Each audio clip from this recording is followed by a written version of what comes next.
So let's say that I had some sort of an object that grew in value from this to this over these years. And so we want to find the constant. Let's assume that we have a constant growth rate, and then we'll do it under the exponential setting. So for constant, I think of y equals mx plus b, because the slope m is a constant growth rate. And so we have 2 points here.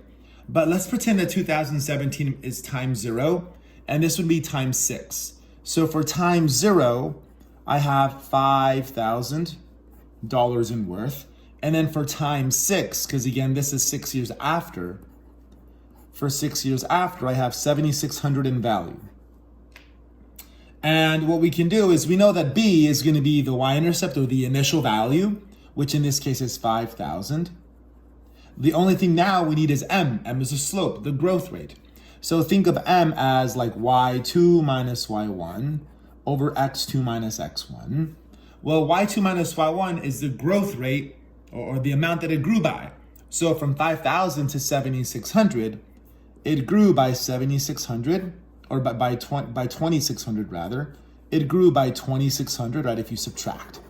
If you go this minus that, from here to here, it grew by $2,600. And it accomplished that over a time of how much?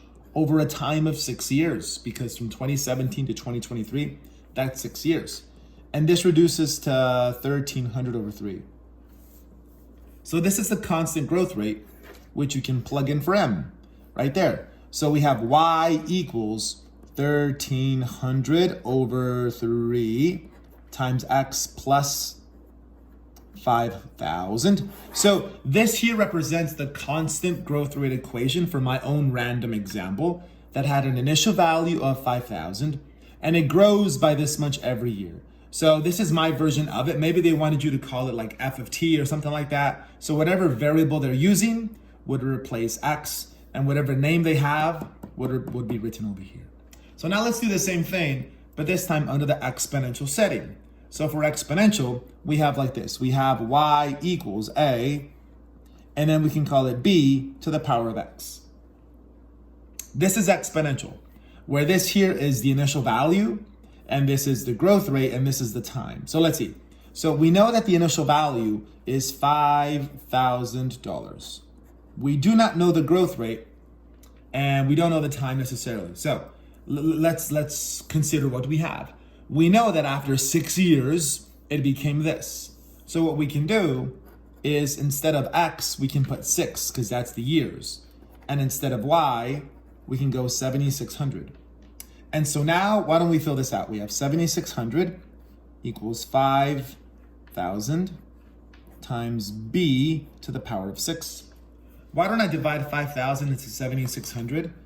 7,600 divided by 5,000 is 38 over 25 on my calculator, and that would be b to the power of 6.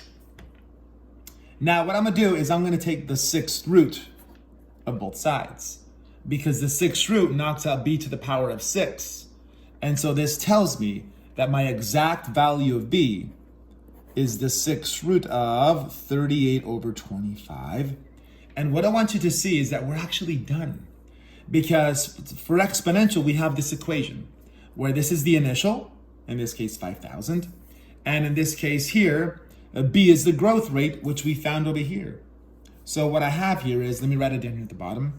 I have y equals 5,000. And then I have the 6th root of 38 over 25. All this to the power of x. So this here is how I would find my exponential growth rate.